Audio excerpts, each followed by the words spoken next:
എനിക്ക് എൻ്റെ ജീവിതകഥ പറയുമ്പോൾ എനിക്ക് അതിനകത്ത് ഒരു കുറവും തോന്നിയിട്ടില്ല. ചൈൽഡ്ഹുഡ് ട്രോമ, ആ കുട്ടിക്ക് അതങ്ങനെയാണ് ഭവിക്കുക എന്നുള്ളതൊന്നും മനസ്സിലാവില്ല. പക്ഷെ എനിക്ക് തോന്നുന്നു അതായിരിക്കും ഏറ്റവും തീവ്രമായിട്ട് മനുഷ്യരുടെ സ്വഭാവത്തിലും പെരുമാറ്റത്തിലും ചിന്തേനെയൊക്കെ രൂപപ്പെടുത്താൻ പോകും. എനിക്ക് എപ്പോഴും തോന്നുന്നു മനുഷ്യന്മാർക്ക് സെറ്റ് ബാക്ക് ഉണ്ടാവണം, അവിടെ നമുക്ക് വളർച്ച ഉണ്ടാവുള്ളൂ. പ്രണയിക്കുമ്പോൾ പോലും ഞാൻ തീരുമാനിച്ചിട്ടുള്ള കാര്യം വിവാഹം കഴിയാതെ തന്നെ തൊടാൻ പോലും പറ്റില്ല, പാടില്ല എന്നുള്ളതാണ്. സദാചാരത്തെക്കുറിച്ച് ഇവർ മനസ്സിലാക്കിയിട്ടുണ്ടായിരുന്നെങ്കിൽ, അല്ലെങ്കിൽ ഇവർ ആഗ്രഹിക്കുന്ന വിധത്തിലാണ് മനുഷ്യജീവിതങ്ങൾ രൂപപ്പെടേണ്ടതെങ്കിൽ ഇവിടെ അനാഥ കുട്ടികളുണ്ടാവില്ല, റെഡ് സ്ട്രീറ്റുകൾ ഉണ്ടാവില്ല, ഫോൺ ഇൻഡസ്ട്രി ഉണ്ടാവില്ല. മതങ്ങളൊക്കെ കൂടി നിയന്ത്രിക്കുന്ന ഒരു പരിസരത്ത് മനുഷ്യർക്ക് കുറേ പരിമിതികളുണ്ട്. റിപ്പോർട്ടിനൊപ്പം ജോളി ചിറയത്താണ് ഇന്നുള്ളത്. ഒരു ആർട്ടിസ്റ്റായിട്ടല്ല, ഇന്ന് ഒരു എഴുത്തുകാരി കൂടിയായിട്ടാണ് ജോളി ചിറയത്ത് നമ്മുടെ കൂടെ ഉള്ളത്. നമസ്കാരം. Thank you. 2023 അവസാനിക്കുന്ന സമയത്ത് ഒരുപാട് നല്ല നല്ല മൊമെന്റ്സിലൂടെ കടന്നുപോയി. നിന്ന് കത്തുന്ന കടലുകൾ ഒരു ആത്മകഥ പബ്ലിഷ് ചെയ്യുന്നു. വലിയ വലിയ എന്താണ് ഇത്രയും നാൾ ഈ ഒരു 5 പതിറ്റാണ്ടിനിടയിൽ ഒരു ആത്മകഥ എഴുതാൻ തോന്നുക, അത് പുറത്തു വരിക ഒരു നിസ്സാര കാര്യമല്ലല്ലോ. അപ്പോൾ തിരിഞ്ഞു നോക്കുമ്പോൾ കഴിഞ്ഞൊരു വർഷത്തെക്കുറിച്ച് നമുക്ക് പറഞ്ഞു തുടങ്ങാം. 2023 പൊതുവെ നല്ലൊരു കുഴപ്പമില്ലാത്ത, വ്യക്തിപരമായിട്ട് തൊഴിൽപരമായിട്ടൊക്കെ നല്ലൊരു കാലം തന്നെയായിരുന്നു എന്ന് പറയാം. അതേസമയം തന്നെ ഈ നിന്ന് കത്തുന്ന കടലിലേക്ക് എത്തുമ്പോൾ അത് ഒരു 2023 സംഭവിച്ചതല്ല. നമ്മളുടെ ഈ ഗൂസ്ബെറി പബ്ലിക്കേഷൻ അവരാണ് നമ്മുടെ പ്രസാധകർ. അപ്പോൾ അവർ കുറേ വർഷം മുമ്പ് ഗൂസ്ബെറി സ്റ്റുഡിയോ ആയിരുന്നു. അന്ന് അതിലൊരു ഇൻ്റർവ്യൂ വന്നിരുന്നു എൻ്റെ. അത് ഒരു 10-14 എപ്പിസോഡായിട്ട് വന്നൊരു ഇൻ്റർവ്യൂ ആണ്. അപ്പോൾ ആ സമയത്ത് വേറെയും പബ്ലിഷേഴ്സൊക്കെ സമീപിച്ചിരുന്നു. പക്ഷെ ഇവർ പ്രിൻറ്റിങ്ങിലേക്ക് പോകുന്നു എന്ന് പറഞ്ഞ് അങ്ങനെയാണ് ഇതിനെക്കുറിച്ചൊരു ആലോചന തുടങ്ങിയത്, എഴുതാമെന്നുള്ളത്. അതർവൈസ് ഞാനിപ്പോഴും എഴുതിയേനില്ല. അവരത് അങ്ങനെ ആവശ്യപ്പെട്ടില്ലായിരുന്നെങ്കിൽ ഇന്നും ഞാൻ പുസ്തകം എഴുതുന്നതിനെ കുറിച്ചിട്ട് ചിന്തിച്ചേനില്ല. അപ്പോൾ നമ്മുടെ സുഹൃത്തും അതുപോലെ പബ്ലിഷറായിട്ടുള്ള ഗൂസ്ബെറി പബ്ലിക്കേഷൻ പറഞ്ഞതുകൊണ്ട് മാത്രമാണ് ഈ ബുക്ക് ഇപ്പോൾ സംഭവിച്ചത്. ഈ ആത്മകഥ എന്ന് പറയുമ്പോൾ സ്വാഭാവികമായിട്ടും നമ്മുടെ സെൽഫാണല്ലോ മറ്റൊരാൾ, ഒരു സെക്കൻഡ് പാർട്ടി, ഒരു തേർഡ് പാർട്ടീനെ അറിയിക്കുന്നത്. അപ്പം ഇൻ ആൻഡ് ഔട്ട് എല്ലാ പേഴ്സണൽ കാര്യങ്ങളും തുറന്നു പറയുകയാണ്. നമ്മുടെ ജീവിതത്തിൽ നിന്നുണ്ടായ നഷ്ടങ്ങളും താഴ്ചകളും ഉയർച്ചകളും ഒക്കെ. എവിടെങ്കിലും ഒന്ന് സ്റ്റക്കായിരുന്നു. അതായത് ഇനി അങ്ങോട്ട് പറയാൻ പറ്റുമോ, അല്ലെങ്കിൽ മൂന്നാമതൊരാൾ ഈ ഒരു എൻ്റെ ഒരു പേഴ്സണലി ഉണ്ടാകുന്ന പ്രശ്നങ്ങളെ പറഞ്ഞു കഴിഞ്ഞാൽ എന്തെങ്കിലും മറ്റൊരാൾക്ക് അത് ബുദ്ധിമുട്ടാകുമോ എന്നൊക്കെ കരുതിയിരുന്നു. ഇതിനകത്ത് ഞാൻ ജീവിച്ച ജീവിതം ആണ് പറയുന്നത്. അപ്പോൾ സ്വാഭാവികമായിട്ടും അതിനോട് റെസിപ്രൊക്കേറ്റ് ചെയ്തിട്ടുള്ള മനുഷ്യന്മാരുണ്ടാവും. നല്ലതായിട്ടും ചീത്തയായിട്ടും ഒക്കെ ഇടപെട്ടിട്ടുള്ള മനുഷ്യരുണ്ടാവും. അല്ലെങ്കിൽ അങ്ങനെ ഒരു അനുഭവമാണല്ലോ ഉണ്ടായതെന്ന് എനിക്ക് ഫീൽ ചെയ്യിപ്പിക്കാവുന്ന മനുഷ്യരൊക്കെ ഉണ്ടായിട്ടുണ്ടാവും. അത് സ്വാഭാവികമാണത്. പക്ഷെ അതേസമയം എനിക്ക് എൻ്റെ ജീവിതകഥ പറയുമ്പോൾ എനിക്ക് അതിനകത്ത് ഒരു കുറവും തോന്നിയിട്ടില്ല. ഞാൻ ജീവിച്ച ജീവിതം മോശമാണെന്നോ അല്ലെങ്കിൽ ഗ്രേറ്റ് ആണെന്നോ അങ്ങനെ ഒരു തോന്നൽ എനിക്കുണ്ടായിട്ടില്ല. അതേസമയം നമ്മളൊരു പെൺ രാഷ്ട്രീയം പറയുന്ന ആളുകളാണ്. അപ്പോൾ ആ ഒരു അർത്ഥത്തിൽ നമ്മൾ പുറമേക്ക് ഇപ്പോൾ ഇന്ന് എത്തി നിൽക്കുന്ന ഈ ജോളി എന്ന് പറയുന്നത് വളരെ പുറമേക്ക് കാണുന്നത്, ഏറ്റവും പെരിഫറലായിട്ടുള്ളൊരു ലെയറാണ് ആ കാണുന്നത്. പക്ഷെ ഇന്ന് ആ എത്തി നിൽക്കുന്ന ജോളിയിലേക്കുള്ളൊരു യാത്രയുണ്ട്. അത് തുറന്ന് പറയേണ്ടതുണ്ടെന്ന് എനിക്ക് എപ്പോഴും തോന്നാറുണ്ട്. അതിനകത്ത് എനിക്കൊരു റിഗ്രറ്റോ നാണക്കേടോ ഒന്നുമില്ല. കാരണം എല്ലാ മനുഷ്യർക്കും സാധ്യമാവുന്ന ഒരു ജീവിതം തന്നെ ഞാനും ജീവിച്ചിട്ടുള്ളൂ. ജോളിയെ കണ്ട സുഹൃത്തുക്കൾ ആത്മകഥ വായിക്കുമ്പോൾ ഇതായിരുന്നില്ലല്ലോ ഞാൻ കണ്ട ജോളി എന്നുള്ളൊരു തോട്ട് പലരും പറഞ്ഞിരുന്നു. അതായത് നമ്മൾ പുറമേ കാണുന്ന ഒരാളായിരിക്കില്ലല്ലോ അവരുടെ ജീവിതത്തിലേക്ക് കടന്നു കയറി ചെല്ലുമ്പോൾ അത് വായിക്കുമ്പോൾ ഓരോരോ മൊമെന്റ്സ്. ഞാൻ പുസ്തകം വായിച്ചപ്പോൾ എനിക്ക് തോന്നുന്നു ഞാനിപ്പോൾ ഈ ഒരു പ്രായത്തിൽ നിൽക്കുന്നത് കൊണ്ടായിരിക്കും എന്നെ ഹോണ്ട് ചെയ്യുന്ന കുറേ സാധനങ്ങളുണ്ട്. അതായത് ഒരമ്മ സെറ്റാനെ റെയിൽവേ സ്റ്റേഷനിൽ ഇരിക്കുകയാണ് 2 മക്കളെയും കൊണ്ട് 3 ദിവസം വെള്ളം പോലും ബുദ്ധിമുട്ടി.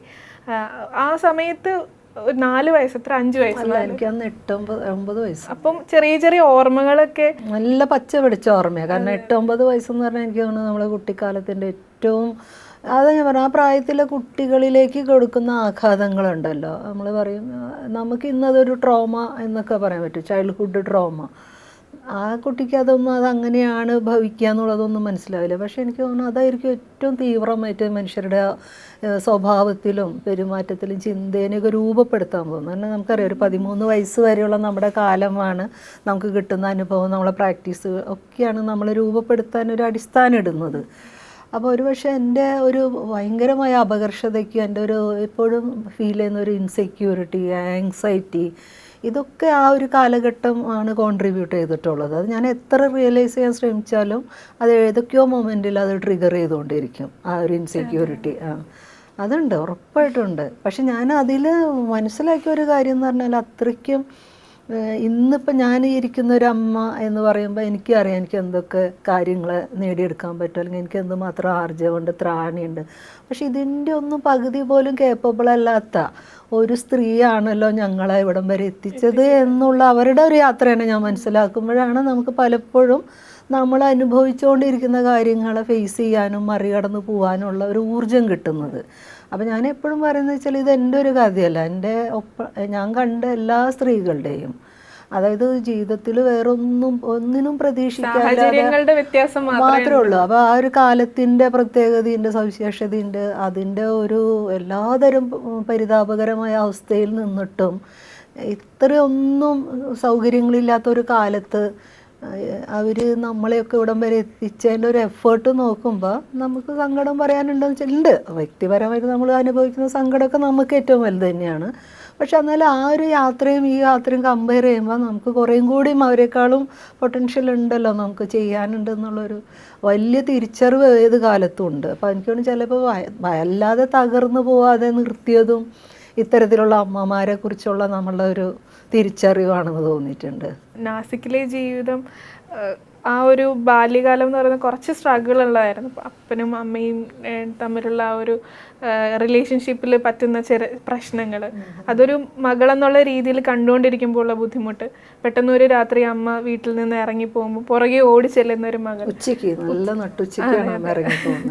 അപ്പം ആ സമയത്ത് ഉണ്ടാവുന്ന വിങ്ങൽ എന്ന് പറയുന്നത് വല്ലാത്തൊരു, ഇപ്പം എനിക്ക് തോന്നുന്നു അന്നുണ്ടായ ട്രോമകൾ ഇപ്പം അത് കുറച്ചും കൂടെ പേഴ്സണാലിറ്റീനെ ബിൽഡ് ചെയ്യാൻ, ഒരു സെൽഫ് കെയർ കൊടുക്കാൻ, സെൽഫ് ലവിന് ഒരുപാട് ഹെൽപ്പ് ചെയ്തിട്ടുണ്ടാവുമല്ലോ. അവിടെയാണ് പ്രശ്നം. എനിക്കെന്ന് വെച്ചാൽ എൻ്റെ ഈ ട്രോമകളെ ട്രിഗർ ചെയ്യുമ്പോൾ ഞാൻ ഒരിക്കലും സെൽഫ് ലവിലേക്കല്ല പോകുന്നത്, ഞാൻ സെൽഫ് ഡിസ്ട്രക്റ്റീവായിട്ട് പോകുന്ന ഒരാളാണ്. അതും ഞാൻ വളരെ വൈകിയാണ് തിരിച്ചറിയുന്നത്. കാരണം എനിക്ക് എന്താണെന്നറിയില്ല, എനിക്ക് എന്നെ ഒരിക്കലും സ്വയം വാലിഡേറ്റ് ചെയ്യാൻ പറ്റാറില്ല. അപ്പോൾ ഒന്നും അല്ലെങ്കിൽ ഞാൻ എപ്പോഴും ഒരു അമ്മ കുഞ്ഞാണ്, അതിന് അമ്മ മാത്രമേ ഉള്ളൂ എന്നുള്ളൊരു തോന്നൽ ഏത് കാലത്തും ഉണ്ടായിട്ടുണ്ട്. വേറെ ആരും അങ്ങനെ പരിഗണിക്കാനുണ്ടായില്ല, അന്വേഷിക്കാനുണ്ടായിട്ടില്ല. അപ്പോൾ ഈ അമ്മയാണെങ്കിൽ രോഗിയാണ്, അറിയാലോ. അപ്പോൾ എപ്പോഴും മരണം സംഭവിക്കാമെന്ന് അത് എങ്ങനെയോ ഒരു കുഞ്ഞ് മനസ്സിൽ എവിടുന്നോ കിട്ടിയിട്ടുണ്ട്, അമ്മയ്ക്ക് ഉവാവാണ്. പിന്നെ അവരൊക്കെ പറയുന്നത് കേട്ടിട്ടാണ് 10 കൊല്ലം. പിന്നെ നമ്മൾ വലുതാകുമ്പോഴൊക്കെ അമ്മയുടെ രോഗം ഇങ്ങനെ കണ്ടിട്ടല്ലേ വലുതാവുന്നത്. അപ്പോൾ അതുകൊണ്ട് തന്നെ ഏത് നിമിഷം സ്കൂളിലൊക്കെ പോകുമ്പോൾ പേടിയാണ്, തിരിച്ചു വരുമ്പോൾ അമ്മ വീട്ടിലുണ്ടാവുമോ, അമ്മയ്ക്ക് എന്തെങ്കിലും സംഭവിക്കുമോ. അതിലേറെ ഭയമാണ് അപ്പച്ചൻ നാട്ടിലുള്ള സമയത്ത്. കാരണം എനിക്ക് എപ്പോഴും തോന്നുന്നു ഞാൻ അവരുടെ ഒരു ഗാർഡിയൻ ഏഞ്ചലാണ്, എൻ്റെ പ്രസൻസ് ഉണ്ടെങ്കിൽ ഇവർക്കൊന്നും പറ്റൂല, അങ്ങനെ എന്തോ ഒരു തരം ഒരു ചിന്ത എനിക്ക് അന്നേ ഉണ്ട്. അത് എനിക്ക് തോന്നിയിട്ടുള്ളത് അതൊരു മോശം ഇടപാടായിട്ട് ഇപ്പോൾ എൻ്റെ ജീവിതത്തിൽ നിൽക്കുന്നത്. കാരണം ഈ ഒരു പ്രൊട്ടക്റ്റീവ് നേച്ചർ എനിക്ക് എപ്പോഴും ഉണ്ട്. അത് ഈ കുട്ടികളുടെ കാര്യത്തിലാണെങ്കിലും ഹസ്ബൻഡിൻ്റെ കാര്യത്തിലൊക്കെ ഇങ്ങനെ ഉണ്ടാവാറുണ്ട്. ഞാനുണ്ടെങ്കിൽ നമ്മൾ സാധാരണ അമ്മമാർക്കുള്ളൊരു തോന്നലുണ്ടല്ലോ, ഇല്ല ഞാൻ അവിടെ ഇല്ലെങ്കിൽ ശരിയാവില്ല. അപ്പോൾ ഇത് എന്നെ വല്ലാതെ ചുരുക്കി കളഞ്ഞിട്ടുണ്ട്. ഞാനവിടെ ഉണ്ടാവണം, ഞാനില്ലെങ്കിൽ അത് ശരിയാവില്ല എന്നുള്ളത്. അപ്പോൾ അതെന്ന് വെച്ചാൽ നമ്മളുടെ പേഴ്സണൽ കെയറിനെ കുറയ്ക്കുകയും നമുക്ക് ചെയ്യാമായിരുന്ന ഒരുപാട് കാര്യങ്ങളിലേക്ക് എത്താതെ കൂടുതൽ ഫോക്കസ് ഇതിലേക്ക് പോവുകയും, പക്ഷേ പിന്നീട് ഒരു ഘട്ടത്തിൽ അറിയാം ഇവർക്കൊന്നും ഇത്രയൊന്നും ആവശ്യം ഉണ്ടായിരുന്നില്ല, നമ്മുടെ പ്രസൻസും കെയറും ഒന്നും.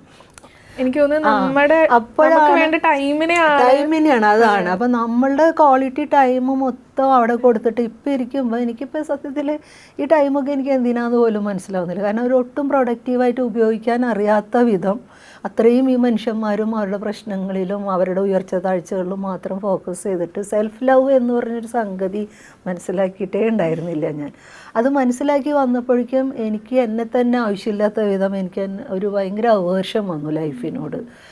അത് ഞാൻ അങ്ങനെ റിയലൈസ് ചെയ്യുന്നുണ്ട്. അത് ഒരുപാട് ഈ ഒരു അവഗണനയുടെ, അത് പ്രണയത്തിൽ മാത്രമല്ല, ഈവൻ കുട്ടിക്കാലത്ത് വരെ നമുക്ക് ഓരോ കാലത്ത് ഓരോ ആവശ്യം ആഗ്രഹമാണല്ലോ. ഇപ്പോൾ കുഞ്ഞായിരിക്കുമ്പോൾ അപ്പച്ചൻ, ആങ്ങള, അമ്മമാർ അല്ലെങ്കിൽ അമ്മായിമാർ, ഇവരൊക്കെ ഒരു നമ്മൾ എന്താണ് സാമൂഹിക ജീവി അല്ലെങ്കിൽ കുടുംബ ബന്ധം എന്നൊക്കെ പറയുമ്പോൾ എന്താ നമ്മൾ ആഗ്രഹിക്കുന്നത്? ഒരു കുടുംബം എന്ന് പറഞ്ഞതിൻ്റെ ഒരു മഹത്വം എന്താണെന്ന് മനസ്സിലാവുന്നത് അവിടുത്തെ ഗിവ് ആൻഡ് ടേക്ക് പ്രോസസ്സിലാണ്. അവർ ഓരോ സിറ്റുവേഷനിൽ നമ്മളെങ്ങനെ ഹാൻഡിൽ ചെയ്തു, അല്ലെങ്കിൽ നമ്മൾ അവരിലേക്ക് എന്ത് കൊടുത്തു കിട്ടി എന്നൊക്കെ നോക്കിയിട്ട് തന്നെയാണെന്നാണ് എനിക്ക് തോന്നുന്നത്. അപ്പോൾ അതൊന്നും സംഭവിച്ചിട്ടില്ല. ഭയങ്കര പതറിപ്പോയ ഒരു കുഞ്ഞായിരുന്നു ഞാൻ. പിന്നെ ഈ പറഞ്ഞ ഒരു ചെവിയുടെയൊക്കെ പ്രശ്നങ്ങളുണ്ട്, അപകർഷതാബോധം അത് ഒരു ഭാഗത്തുണ്ട്. പക്ഷെ എനിക്ക് തോന്നുന്നത് ഉള്ളില് സ്ട്രോങ് ആയിരുന്നു എന്ന്. കാരണം ചില നിലപാടുകൾ പറയാൻ ചെറുപ്പം മുതലേ പ്രാപ്തിയായിരുന്നു.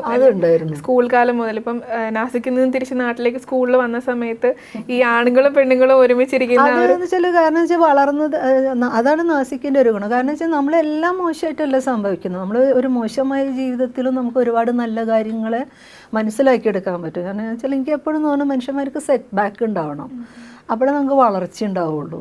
നമ്മൾ ഹൈലി പ്രൊട്ടക്റ്റീവായിട്ട് ഭയങ്കര അങ്ങനെ വളർന്നു കഴിഞ്ഞാൽ നമുക്ക് വലിയ ഗ്രോത്ത് ഉണ്ടാവില്ല. അപ്പോൾ നമ്മളെ ജീവിതം പഠിപ്പിക്കുന്നത് നമ്മളെ തോൽപ്പിച്ചുകൊണ്ടാണ് എന്ന് എനിക്ക് എപ്പോഴും തോന്നിയിട്ടുണ്ട്. അപ്പോൾ ഇത് ഒരു നീതിയുടെ പ്രശ്നം എപ്പോഴും ഉണ്ടാവാറുണ്ട്. അത് എനിക്ക് അറിഞ്ഞൂടാ. അത് അവിടുത്തെ ജീവിതം അതിൽ കുറേ ഉണ്ടല്ലോ, ജാതി പ്രശ്നങ്ങളും എങ്ങനെയാണ് അടിസ്ഥാന മനുഷ്യരോടുള്ള ഈ ക്രീമി ലെയറിൻ്റെയൊക്കെ ഒരു ആറ്റിറ്റ്യൂഡ് എന്താണ്. അപ്പോൾ ഇതൊക്കെ എപ്പോഴും വേദനിപ്പിച്ചിട്ടുണ്ട്. അപ്പോൾ അതുകൊണ്ട് എപ്പോഴും ഇല്ലായ്മയും വല്ലായ്മയും ഉള്ള മനുഷ്യന്മാരുടെ അവർക്ക് കിട്ടാവുന്ന പരിഗണനകൾ, അവരോടുണ്ടാവാവുന്ന ട്രീറ്റ്മെൻറ്റുകൾ എന്താണെന്നുള്ളൊരു ബോധ്യമുള്ളതുകൊണ്ട് എപ്പോഴും അതിൽ ഭയങ്കര സൂക്ഷ്മതയുണ്ട്. അത് പള്ളിയാണെങ്കിലും സ്കൂളാണെങ്കിലും മനുഷ്യരാണെങ്കിലും എങ്ങനെയായിരിക്കും ഇത്തരം മനുഷ്യരോട്, അത് ഇന്നും ഉണ്ട് എനിക്ക് ആ പ്രശ്നം. സിസ്റ്റത്തിനോടുള്ള കലഹവും വരുന്നത് അതാണ്. എനിക്കതൊരു കാരണം നമ്മൾ പുരോഗമനപരമായിരിക്കും എന്ന് പറയുമ്പോൾ തന്നെ നീതിയുടെ പ്രശ്നം അവിടെ ഉണ്ട്. അപ്പോൾ ഈ നീതി എവിടെയെങ്കിലും നിഷേധിക്കപ്പെടുന്നുണ്ടോ, അത് എങ്ങനെയാണ് അപ്ലൈ ചെയ്യപ്പെടുന്നത്, അതിൻ്റെ ഒരു സൂക്ഷ്മത ഞാൻ എപ്പോഴും സൂക്ഷിക്കുന്നുണ്ടെന്ന് തന്നെയാണ് എനിക്ക് തോന്നുന്നത്. അതാണ് എൻ്റെ കൺസേൺ എപ്പോഴും. അതാ ഞാൻ പറഞ്ഞു, ചെറുപ്പം മുതലേ ആ ഒരു അതെങ്ങനെയോ വന്നിട്ടുണ്ട്, എൻ്റെ ഒരു നേച്ചറിലുണ്ട് അത്. കോളേജ് കാലഘട്ടത്തിലെ പ്രണയം പറയുന്ന സമയത്ത് ബാലുവിനെ കുറിച്ച് പറയുമ്പോഴൊക്കെ ഈ ചെറുപ്പം മുതലേ ഈ ട്രെയിനിൽ വെച്ച് കണ്ട പട്ടാളക്കാരൻ മുതൽ പ്രണയം അങ്ങനെ തുടരുകയാണല്ലോ. അതെ. ഈ പ്രണയം എന്ന് പറയുന്നത് ഒരു തരം കണക്ഷനാണ്. ഇപ്പൊ അതിന് പലരും ലവ് ലാംഗ്വേജ് ഉണ്ട്. ഇപ്പം ഒരു പ്രണയം ഉണ്ടാകുമ്പോൾ അത് പറഞ്ഞു തന്നെ, മാധവിക്കുട്ടി പോലും പറഞ്ഞിട്ടുണ്ട്, എനിക്ക് പ്രണയം വേണം, അത് പ്രകടമായി തന്നെ വേണം എന്ന് പറഞ്ഞിട്ടുണ്ട്. ക്ലാവ് പിടിച്ച നാണയം പോലെ. അതെ.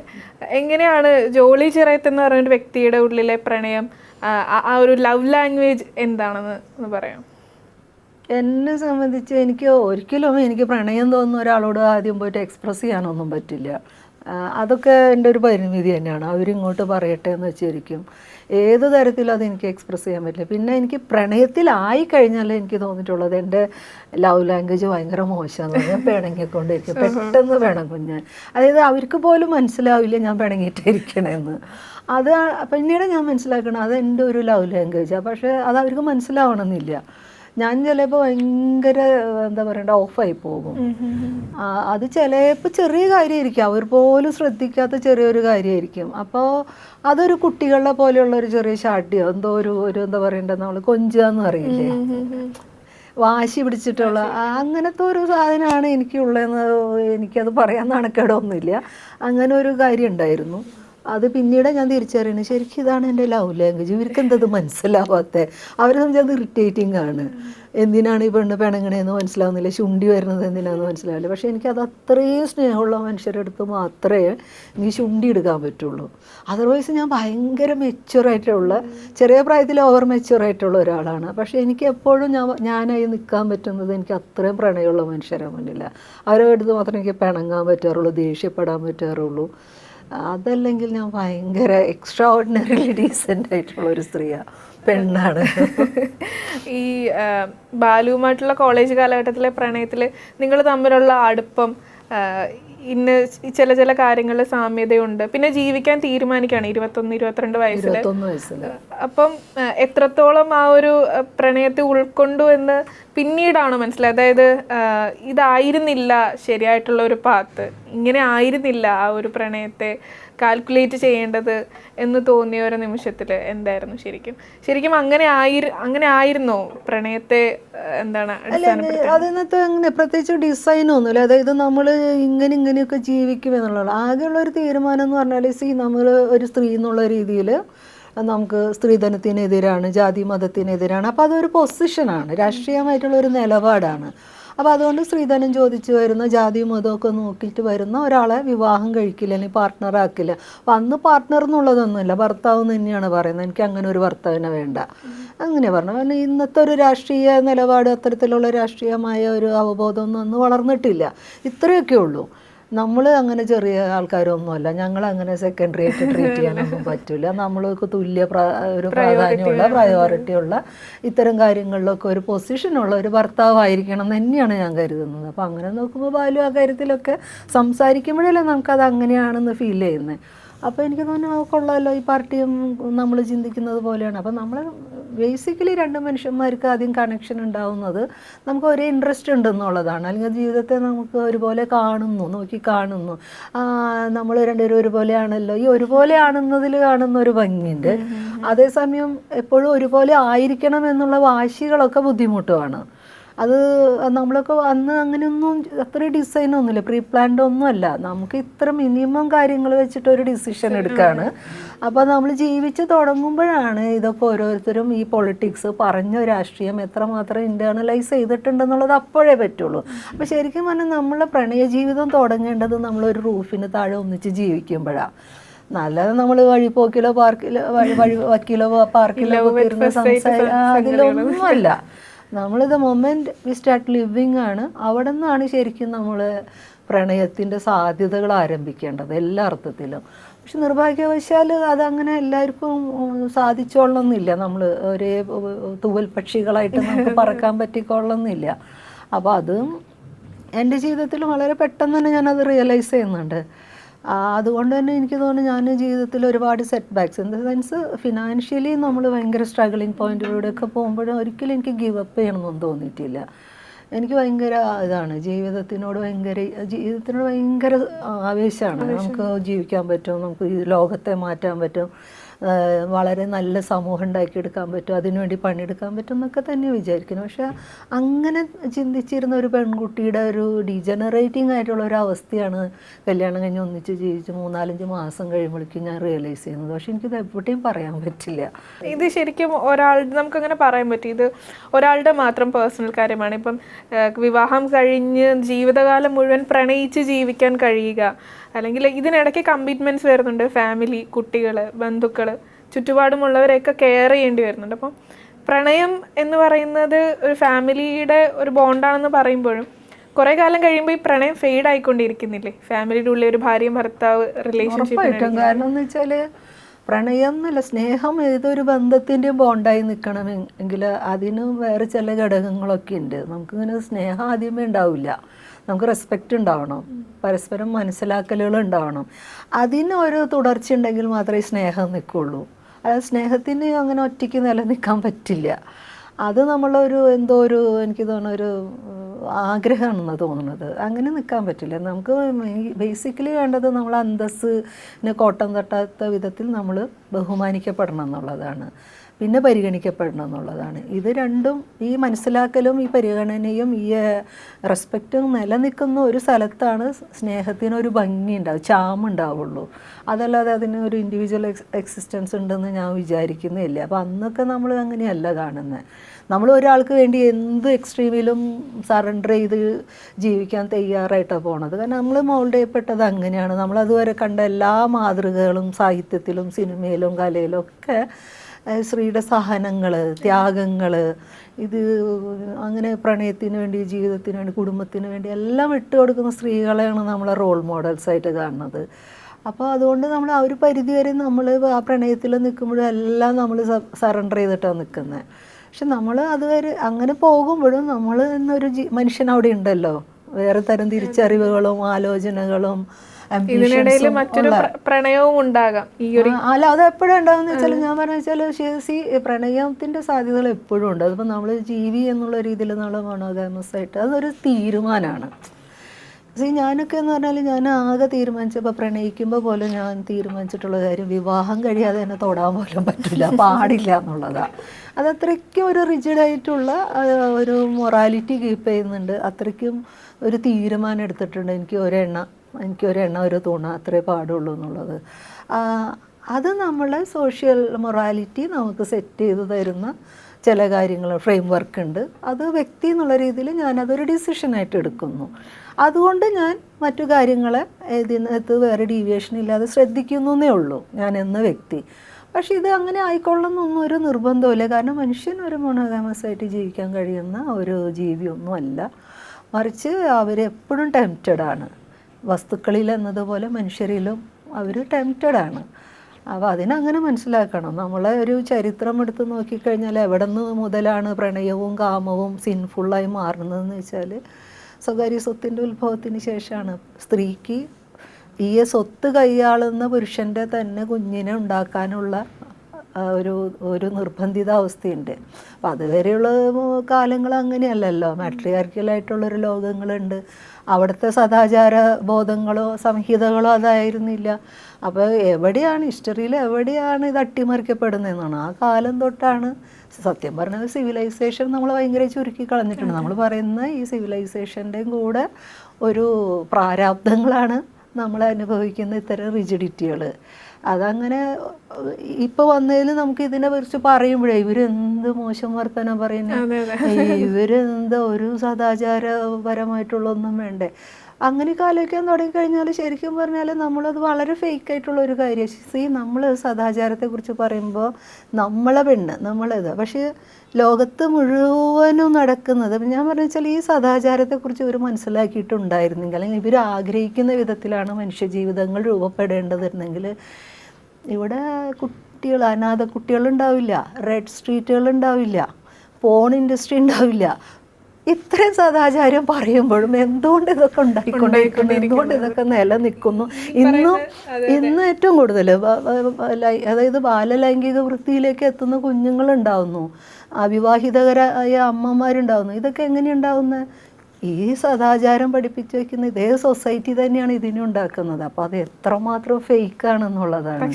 അംഗീകരിക്കലെന്നല്ല. അപ്പോൾ ഈ ലാർജ് അപ്പോൾ ഇവർക്കെന്ന് പറഞ്ഞാൽ പട്ടാളങ്ങൾ മൊത്തം വംശീയതയുടെ പുറത്ത്, യുദ്ധത്തിൻ്റെ പുറത്ത് സ്ത്രീകളെയും കുഞ്ഞുങ്ങളെയും റേപ്പ് ചെയ്യുന്നതിലൊന്നും പ്രശ്നമില്ലാത്ത ഒരു ലോകത്താണ് നമ്മൾ ആൺപെൺ ബന്ധങ്ങളിലെ ഈ ഒരു പ്രശ്നത്തിനെ ഭയങ്കര ഗൗരവപൂർവ്വം ചർച്ച ചെയ്തുകൊണ്ടിരിക്കുന്നത്.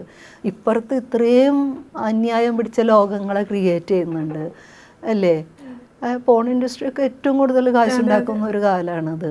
അതിൽ കുട്ടികളെ എങ്ങനെ മൃഗങ്ങളെ എങ്ങനെ ഉപയോഗിക്കാമെന്നൊക്കെ ഭയങ്കര മാതിരിയുള്ള ഇന്നോവേറ്റീവായിട്ട് കാര്യങ്ങൾ അവിടെ നടക്കുന്നുണ്ട്. ഇപ്പോൾ അത് ശൂന്യാകാശത്ത് പോയിട്ട് പോലും പിടിക്കുന്ന കാര്യങ്ങളെക്കുറിച്ച് ആലോചിച്ചുകൊണ്ടിരിക്കും. അപ്പോൾ ഞാൻ മനസ്സിലായി ഇത് എത്ര ഫേക്കാണെന്ന് മനുഷ്യർക്ക്. അതിന് കുറച്ചും കൂടിയും സ്ത്രീനെ എന്നല്ല മനുഷ്യരെ പൊതുവെ ആണിനെയും പെണ്ണിനെയും അവരുടെ ലൈംഗികതകളൊക്കെ ചുരുക്കി വളരെ നിയന്ത്രിച്ച് കൊണ്ട് നടക്കാൻ പറ്റുന്ന ബോധത്തിലാണ് മതങ്ങളും. കാരണം പാട്രിയാർക്കിയുടെ ബേസിലാണ് മതങ്ങൾ ഉണ്ടായിട്ടുള്ളത്. അപ്പോൾ ഈ മതങ്ങളും കൂടിയാണ് നമ്മളെ നിയന്ത്രിക്കുന്നത്. അപ്പോൾ പാട്രിയാർക്കിയും മൂലധനവും മതങ്ങളും ഒക്കെ കൂടി നിയന്ത്രിക്കുന്ന ഒരു പരിസരത്ത് മനുഷ്യർക്ക് കുറേ പരിമിതികളുണ്ട്. പക്ഷെ മനുഷ്യന്മാർ അതിനെ അഡ്രസ്സ് ചെയ്യാത്തടത്തോളം ഈ തരത്തിലുള്ള പ്രശ്നമുള്ള ഒരു സമൂഹത്തിൽ മാത്രമേ നമുക്ക് ജീവിക്കാൻ പറ്റുള്ളൂ എന്ന് നമ്മളും കൂടെ തിരിച്ചറിയണം. വ്യക്തികളുടെ കുഴപ്പമായിട്ട് അതിനൊന്നും കണ്ടത് ചിന്തിക്കുക എന്നുള്ളത് നമുക്ക് ഇനി അങ്ങനെ ഒരു ലോകത്തെ സൃഷ്ടിച്ചെടുക്കാൻ വളരെ ബുദ്ധിമുട്ടാണ്. അപ്പോൾ കെയോസ് ഉണ്ടാക്കാതെ നിൽക്കണമെങ്കിൽ ഈ മനുഷ്യർ തമ്മിലുള്ള ബന്ധങ്ങളിൽ കുറേ കൂടി ട്രാൻസ്പെറൻസി അനുവദിക്കുക എന്നുള്ളത്. പക്ഷെ നമ്മൾ മനസ്സിലാക്കേണ്ടത് ഇങ്ങനെ 10,000 വർഷത്തെ ഒരു ബാധ്യതയാണത്. അതിന് നമുക്ക് ഈ ഒരു നിമിഷം ഒരു ജോലിയോ ഒരു എന്താ പറയണ്ടേ പേര് അമൃതയോ കുത്തിയിരുന്ന് ചർച്ച ചെയ്തിട്ടൊന്നും പരിഹരിക്കാവുന്ന കാര്യമില്ല. പക്ഷെ നമ്മൾ എവിടെയും ഇത് പറയാൻ പറ്റുന്നിടത്ത് അത് പറയണം. കാരണം ഇത്രയും സിവിലൈസേഷനിൽ ഏറ്റവും കൂടുതൽ സഫോക്കേഷൻ അനുഭവിക്കേണ്ടി വന്നത് മനുഷ്യജീവികൾക്കാണെന്നും അതിൻ്റെ പ്രശ്നം ഇതൊക്കെയാണെന്നും നമ്മൾ എവിടെയെങ്കിലും തിരിച്ചറിയണം. ഇനി സിനിമയിലേക്ക് പോവുകയാണെങ്കിൽ അസിസ്റ്റന്റ് ഡയറക്ടറായിട്ട് വർക്ക് ചെയ്തിട്ടുണ്ട്. പിന്നെ ഒളിപ്പോരിന് ശേഷമാണെന്ന് തോന്നുന്നു ലിജോയുടെ സിനിമയിൽ അങ്കമാലി ഡയറീസിൽ അഭിനയിക്കുന്നത്. ലിജോയുടെ ഒരു എന്താണ് ഒരു സ്വഭാവം വളരെ ഇൻഡസ്ട്രിയിൽ ഇപ്പം വ്യത്യസ്തമായി നിൽക്കുന്ന സംവിധായകരിൽ ഒരാളാണ് ലിജോ ജോസ് പെല്ലിശ്ശേരി. അദ്ദേഹത്തിൻ്റെ സംവിധാന രീതിയും അയാൾ തിരഞ്ഞെടുക്കുന്ന കാസ്റ്റുകളും അതിനനുസരിച്ച്. ജോളി എന്ന് പറയുന്നൊരു വ്യക്തി എന്താണ് ആറ്റിറ്റ്യൂഡ് കൊണ്ട്, അതായത് ഒഡീഷൻ അല്ല ആറ്റിറ്റ്യൂഡ് കൊണ്ട് സിനിമയിൽ കയറി. അന്നത്തെ ഒരു ആറ്റിറ്റ്യൂഡ് കൊണ്ടാണ് അത് ഭയങ്കര തമാശ തന്നെയായിരുന്നു. കാരണം ഞാൻ അന്ന് ഇരിക്കുന്നത് പുസ്തകത്തിൽ വായിച്ചതുപോലെ തകർന്നിട്ടാണ്. ജീവിതവും ഒക്കെ കയ്യിൽ നിന്ന് പോയല്ലോ എന്ന് വെച്ചാൽ, കാരണം നമ്മളിങ്ങനെ ഒരുപാട് ഘട്ടങ്ങൾ കവർ ചെയ്ത് വന്ന് ആ മൊമെൻറ്റിലും ഇനി ഒക്കെ ഓക്കെ ആയി, ഇനി നമ്മളുടെ പ്ലാറ്റ്ഫോമിൽ ഇനി മുന്നോട്ട് പോകും. എപ്പോഴൊരു ശുഭാന്ത്യമാണല്ലോ നമ്മളെല്ലാ സ്ട്രഗിളിന് ശേഷം പ്രതീക്ഷിക്കുക എപ്പോഴും. അപ്പോൾ ആ രീതിയിൽ ഇരിക്കുമ്പോഴാണ് പെട്ടെന്ന് വീണ്ടും ഒരു പ്രതിസന്ധി വരുന്നു. ബാലുവിന് വേറെ റിലേഷൻ ഉണ്ടെന്ന് പറയുന്നു, പോകാൻ നിൽക്കുന്നു. അപ്പോൾ ഞാനാണെങ്കിൽ ഇനി ജോലിയൊന്നും ചെയ്യാനുള്ള മാനസികാവസ്ഥയില്ല. കാരണം വളരെ ചെറിയ പ്രായം തൊട്ട് ഞാൻ ജോലി ചെയ്യുന്ന ഒരാളാണ്. തിരിച്ചു വന്നത് എനിക്കിഷ്ടമില്ല എന്നിട്ടാണ്. അപ്പോൾ പിന്നെ ഇനി ജോലി അങ്ങനെയാണ് ബാലു പറഞ്ഞതും.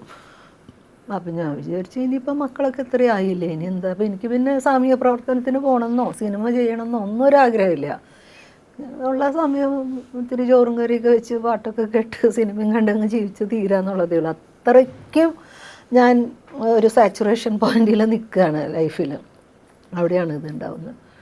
ഇത് എന്തൊക്കെയോ ഒരു 10 വർഷം അല്ല ഒരു വർഷം മുമ്പൊക്കെ നടന്നൊരു പ്രൊസീജിയറാണ് ഈ ഓഡിഷൻ വരുന്നതെന്ന് അറിയുന്നില്ല. അന്ന് ചെമ്പൻ സിനിമ ചെയ്യുന്നെന്നാണ് പറയുന്നത്. പിന്നെയാണ് അത് മാറി ഓഡിഷൻ വേണം, ആൾ ചെയ്യുള്ളൂ, അതിൽ സേ ഒന്നുമില്ല, വന്നവരെ മാത്രമേ പരിഗണിക്കുള്ളൂ എന്നാണ്. അപ്പം അന്ന് എന്തോ കുട്ടികളും കൂടെ നിർബന്ധിച്ച് ചെമ്പൻ്റെ ഒരു റിമൈൻഡിങ് കോളും കൂടെ തലേദിവസം വന്നു, നാളെയാണ് ചേച്ചി വരില്ലെന്ന് ചോദിച്ചപ്പോൾ അങ്ങനെ പോയതാണ്. എനിക്ക് ശരിക്കും പറഞ്ഞാൽ അവരെന്തെങ്കിലും അഭിനയിച്ച് കാണിക്കൂ എന്ന് പറഞ്ഞാൽ അന്ന് കരയുകയല്ലാതെ വേറെ ഒന്നും എനിക്ക് ചെയ്യാൻ പറ്റില്ല. അങ്ങ് കരഞ്ഞു പോകും. അങ്ങനത്തെ ഒരു മാനസികാവസ്ഥയിൽ അത്രയും ഫ്രജൈലായിട്ട് ഇരിക്കുകയാണ് ഞാൻ. എനിക്ക് പിന്നെ ഏതവസ്ഥയിൽ ഇരിക്കുമ്പോഴും എൻ്റെ ഇത്രയത്തും കാര്യങ്ങളുണ്ടല്ലോ. അപ്പോൾ നമുക്കൊന്ന് കക്കൂസിക്ക് പോകണം, അല്ലെങ്കിൽ മൂത്രമൊഴിക്കാൻ പോകണം, അതൊന്നും എനിക്ക് പറയാനൊന്നും ഒരു മടിയുള്ള ഒരാളല്ല. അതിപ്പോൾ എത്ര അപരിചിതരാണെങ്കിലും ഞാൻ എക്സ്ക്യൂസ് മീ ഒന്ന് മൂത്രമൊഴിച്ചോട്ടെ എന്ന് ചോദിക്കും. അതെന്തോ അന്ന് പോയി ചോദിച്ചു. പക്ഷേ നോട്ട് ചെയ്തു. അപ്പോൾ ഒരു നമ്മളൊരു വളരെ കൂളായിട്ടാണല്ലോ, നമുക്കതിനകത്ത് ഒരു വകുപ്പൊന്നുമില്ല. അതെന്ത് മനുഷ്യന്മാർക്ക് അത് എവിടെ വേണമെങ്കിലും അത് സംഭവിക്കാമല്ലോ. അപ്പോൾ അതവർക്ക് ഇഷ്ടമായി. ഞാൻ വളരെ കൂളായി വന്നതല്ല. അപ്പോൾ ഇവരിങ്ങനെ ആകെ പകച്ചു ഇതിലേക്ക് വിടണം, ഇതിലേക്ക് ഇങ്ങനെ കുട്ടികളിങ്ങനെ നിൽക്കുക, അസിസ്റ്റൻറ്റ് ഡയറക്ടേഴ്സ്. ഞാൻ അതിനൊന്നുമില്ല, എനിക്കൊന്ന് മൂത്രമൊഴിച്ചാൽ മതി എന്ന് പറയാം. അപ്പോൾ അവർ അന്ന് അങ്ങോട്ട് പോകും. ഞാൻ പോയി താങ്ക്സ് എന്ന് പറഞ്ഞു പോകുന്നു. അപ്പോൾ അവർക്ക് അതാണ്. അപ്പോൾ അവരൊന്നും ഓഡീഷൻ്റെ ഒന്നും ആവശ്യമില്ല, ഞങ്ങൾക്ക് ആ ഒരു ആറ്റിറ്റ്യൂഡ് പിടിച്ചാൽ മതി, ഞങ്ങളിതിൽ അമ്മ അങ്ങനത്തെ ഒരമ്മയാണ്. അതർവൈസ് ഞാനിപ്പോഴും സിനിമയിലുണ്ടായിരുന്നില്ല. എങ്ങാനും അവർ എന്നെ കൊണ്ട് ഓഡിഷൻ ചെയ്യിക്കായിരുന്നെങ്കിൽ അതുപോലെ അത്രയും ഫ്രജൈലായിട്ടുള്ള ഒരു സിറ്റുവേഷൻ ആയിരുന്നു. പിന്നീടുള്ള സിനിമയിലേക്ക് കുറച്ചധികം സിനിമകൾ ചെയ്യുന്നു. ഈ എന്താണ് സാധാരണ കഥാപാത്രങ്ങൾ, ജസ്റ്റ് വന്നു പോകുന്ന കഥാപാത്രങ്ങളിൽ നിന്നപ്പുറം കുറച്ച് ബോൾഡായിട്ടുള്ള നിലപാട് പറയുന്ന സ്ത്രീ കഥാപാത്രങ്ങളെ ചെയ്യണം. അല്ലെങ്കിൽ അങ്ങനെ നോക്കുമ്പം ഏത് ഒരു ഓവറോൾ പെർഫോമൻസിലാണോ ശ്രദ്ധിക്കുന്നത്, അതോ ഇത്തരം കഥാപാത്രത്തിന് കാമ്പുള്ള കഥാപാത്രങ്ങളെ തിരഞ്ഞെടുക്കുന്നതിലാണോ ശ്രദ്ധിക്കുന്നത്? ആഫ്റ്റർ ഓൾ ഇവിടെ എനിക്ക് എന്നെപ്പോലത്തെ ഒരു ആർട്ടിസ്റ്റിന് അങ്ങനെ തിരഞ്ഞെടുപ്പുകളൊന്നുമില്ല. ഞങ്ങൾക്ക് വരുന്ന സിനിമകൾ എന്താണോ, ഇപ്പോൾ ഫ്രീ ആയിട്ട് ഇരിക്കുന്നു, ഒരു സിനിമ വരുന്നു, അതിനെ എടുക്കുക എന്നുള്ളതേ ഉള്ളൂ. അതല്ലാതെ നമുക്ക് ഒരുപാട് ഓപ്ഷൻ ഉണ്ടെങ്കിലേ അല്ലേ തിരഞ്ഞെടുപ്പിനുള്ള ഒരു സാധ്യതയുള്ളൂ. അപ്പോൾ അങ്ങനത്തെ ഒരു 3-4 പടം വരുന്നു, 3-4 പ്രോജക്റ്റ് കേൾക്കുന്നു, എന്നിട്ട് അതിനകത്തൊരു നല്ല പ്രോജക്റ്റ് എടുക്കുന്നു, അങ്ങനത്തെ ഒരു സാധ്യത ഇപ്പോൾ നിലവിൽ ഇല്ല. പിന്നെ നമ്മൾ ലീഡ് റോൾ ചെയ്യുന്നതോ ത്രൂ ഔട്ടായിട്ട് വരാവുന്നതോ ആയിട്ടുള്ള കഥാപാത്രങ്ങളും വളരെ കുറവാണ്. അപ്പം നമ്മൾ ആകെ നോക്കുന്നത് വെച്ചാൽ മിക്കവാറും അധികം വരുന്നത് അമ്മ തന്നെയായിരിക്കും. മേ ബി 1-2 ടീച്ചറായിട്ടോ അല്ലെങ്കിൽ പോലീസായിട്ടോ വളരെ റെയറായിട്ട് സംഭവിക്കുന്ന ഒരു കാര്യമാണ്. അപ്പോൾ അതുകൊണ്ട് നമ്മൾ അങ്ങനത്തെ കാര്യങ്ങൾ എന്ത് തരം അമ്മയാണ്, എന്താണ് അതിൻ്റെ ഒരു ജീവിത പശ്ചാത്തലം റോളുകൾ മാത്രം ചെയ്ത് കുറച്ച് വ്യത്യസ്തമായിട്ട് എന്തെങ്കിലും ചെയ്യുക, അങ്ങനെ എന്തെങ്കിലും തീർച്ചയായിട്ടും അല്ല, റിജക്റ്റ് ചെയ്യാന്നുള്ളതല്ല. ഞാനൊന്നും റിജക്റ്റ് ചെയ്തിട്ടില്ല. അപ്പം ഞാൻ ഈവൻ പ്രോസ്റ്റിറ്റ്യൂട്ട് എന്നുള്ളൊരു സംഗതി ചെയ്തപ്പോൾ പോലും എന്നെ ചിലരൊക്കെ ഇങ്ങനെ അയ്യോ ചേച്ചി എന്തിനത് എടുത്ത, പിന്നെ ടൈപ്പ് കാസ്റ്റ് ചെയ്യുന്നത്. കാരണം എന്തായാലും നമ്മളെ സംബന്ധിച്ച് പല വ്യത്യസ്തമായ കഥാപാത്രങ്ങൾ ചെയ്യാൻ പറ്റുക എന്നുള്ളതാണ്. ഞാൻ പറഞ്ഞത് സമൂഹത്തിൽ നിലനിൽക്കുന്നൊരു സംഗതിയാണല്ലോ. അപ്പോൾ അതിലിപ്പോൾ നാണിക്കേണ്ട കാര്യം എന്ത്? ടൈപ്പ് കാസ്റ്റ് ചെയ്യപ്പെടുമല്ലോ എന്നുള്ളതൊക്കെ വേറെ കാര്യമാണ്. അതിന് മാത്രം അങ്ങനെ തന്നെ സ്റ്റോറി വരും. ഇപ്പോൾ ഒരാളത് ചെയ്ത് അന്ന് ശരി ഇയാളിത് ചെയ്യാൻ വില്ലിങ് ആണല്ലോ എന്നും പറഞ്ഞിട്ട് ആരും പിന്നെ നേരെ കുത്തിയിരുന്ന് കഥകൾ എഴുതുമെന്ന് ഞാൻ വിചാരിക്കുന്നില്ല. ട്രെൻഡ് പിടിച്ച സിനിമകളുണ്ടാവാം, പക്ഷെ അപ്പോൾ പോലും ഒരാളത് ചെയ്തതിൻ്റെ പുറത്ത് അത് നിരന്തരം അയാൾക്ക് ഈ കഥാപാത്രങ്ങൾ അങ്ങനെ ഉണ്ടാവാൻ പോകുന്നില്ലല്ലോ. അപ്പം ഞാൻ എനിക്ക് അങ്ങനത്തെ പേടിയൊന്നുമില്ല. അങ്ങനെയാണെങ്കിൽ പോലെ എൻ്റെ ചോയ്സ് അല്ലേ അത് വേണോ വേണ്ടതെന്നുള്ളത്. അതിലൊന്നും അങ്ങനത്തെ പ്രശ്നമൊന്നും എനിക്കില്ല. എനിക്ക് വരുന്ന കഥാപാത്രങ്ങൾ അത് എടുക്കും. അത് നെഗറ്റീവ് ഷെയ്ഡുള്ളതാണോ പോസിറ്റീവ് ഷെയ്ഡുള്ളതാണോ എനിക്ക് പറ്റുമെങ്കിൽ ഞാൻ ചെയ്യും. എൻ്റെ പരിമിതി ഉണ്ടല്ലോ ഒരു ആക്ടർ എന്നുള്ള രീതിയിൽ, അല്ലാതെ. പക്ഷെ എനിക്കെല്ലാം ചെയ്യാൻ വലിയ താല്പര്യം. പിന്നെ നമ്മളെല്ലാതും ഉണ്ടല്ലോ. നമ്മളൊരു ക്രിമിനലുണ്ട്, ഒരു സൈക്കോ ഉണ്ട്, ഭയങ്കര കണ്ണിങ്ങായിട്ടും ഷ്രൂഡായിട്ടും അങ്ങനെയൊക്കെ ക്രൂക്കഡൊക്കെ ആയിട്ടുള്ള എല്ലാ വ്യക്തിത്വങ്ങളും നമ്മളിൽ ആ ഷെയ്ഡുകളൊക്കെ കാണുമല്ലോ. അല്ലെങ്കിൽ നമ്മൾ സ്ത്രീകളിൽ അതൊക്കെ ഉണ്ടല്ലോ. അപ്പോൾ സത്യത്തിൽ സ്ത്രീകളെ ഭയങ്കര ആദർശവൽക്കരിച്ച് ഭയങ്കര എന്താ പറയണ്ടേ, ആകെ മണ്ണുണ്ണികൾ മാതിരത്താണ് പെണ്ണുങ്ങൾ, കളിമണ്ണുകൊണ്ട് കുഴച്ച മാതിരി ഒരു വ്യക്തിത്വം ഇല്ലാണ്ട് ദുർബലരായിട്ട് അതെ. അപ്പം അങ്ങനത്തെ ഒരു കഥാപാത്രത്തിൽ നിന്ന് പൊളിഞ്ഞു വരിക എന്നുള്ളതാണ് ഭയങ്കര സാധ്യത. അപ്പോൾ അതൊക്കെ ഞാൻ കിട്ടിയാൽ ചെയ്യും. ഇപ്പോൾ ഓപ്ഷനൊന്നുമില്ല. ഇപ്പോൾ ആകെ വരുന്നത് അമ്മ അമ്മ അമ്മ എന്ന് തന്നെയാണ്. പക്ഷെ അത് നമുക്ക് തൊഴിലാണ്. അപ്പോൾ അതിൻ്റെ പുറത്ത് എനിക്ക് അതിനകത്തൊന്നും ഒരു ബുദ്ധിമുട്ടൊന്നുമില്ല അത് ചെയ്യാനായിട്ട്.